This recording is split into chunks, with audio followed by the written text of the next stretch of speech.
रुको, जो मैं अभी बोलने वाला हूँ उसको मन से, वचन से, कर्म से सुनो, क्योंकि ये तुम्हारी जिंदगी के अगले पलों को बदल सकता है। क्रोध का निवारण। बुद्ध एक बार किसी गांव के पास से निकल रहे थे। उस गांव के लोग उनके शत्रु थे। हमेशा ही जो भले लोग हैं उनके हम शत्रु होते हैं। उस गांव के लोग भी हम जैसे ही होंगे। गांव वालों ने उन्हें घेर लिया, उनका बहुत अपमान किया, उन्हें बहुत गालियां दी। गांव वालों के अपशब्द, उनकी गालियां सुनने के बाद उनसे कहा, आप सबकी बात पूरी हो गई हो तो मैं जाऊं, मुझे दूसरे गांव जल्दी पहुंचना है। वे लोग थोड़े हैरान हुए। बुद्ध ने उनसे कहा, आप सबने थोड़ी देर कर दी। अगर आप 10 वर्ष पहले आए होते तो मजा ही आ गया होता। हम भी गालियां देते, हम भी क्रोधित होते, थोड़ा रस आता, मगर आप लोग देर करके आए हैं। अब मैं उस जगह हूं जहां आपकी गाली लेने में असमर्थ हूं। आपने गालियां दी, वह तो ठीक, लेकिन आपके देने से ही क्या होता है? मुझे भी तो उसमें भागीदार होना चाहिए। मैं उसे लूं, तभी तो उसका कोई परिणाम हो। मैं आपकी गाली नहीं ले सकता, क्योंकि कोई पागल ही गाली ले सकता है।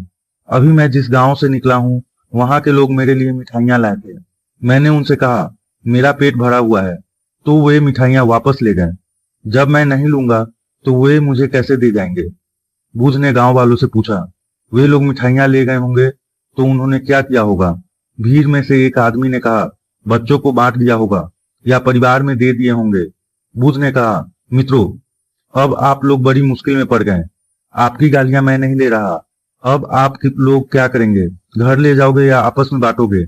मुझे आप सब पर दया आ रही है, क्योंकि मैं गालियां लूंगा नहीं तो क्रोध आएगा ही नहीं। आंखें रहते हुए मैं कैसे कांटों पर चलूं? होश में रहते हुए मैं क्यों क्रोधित हो जाऊं? मुझे क्षमा करो। आप लोग गलत आदमी के पास आ गए। जाने दीजिए, मुझे दूसरे गांव जाना है। जाहिर है गांव के लोग भला कैसे निराश नहीं होते।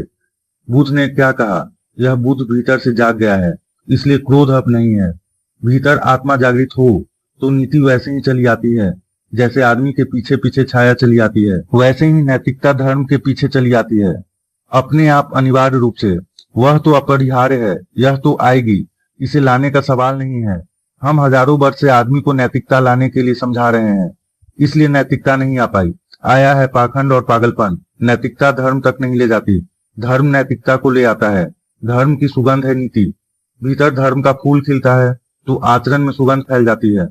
तब क्रोध मिटाना ही नहीं पड़ता, क्योंकि वह पाया ही नहीं जाता। मन से सोच लिया, वचन दे दिया, अब कर्म की बारी है। वीडियो अच्छा लगा हो तो ये कर्म कर देना, सब्सक्राइब वाला बटन दबा देना। मिलते हैं अगले सत्य के साथ।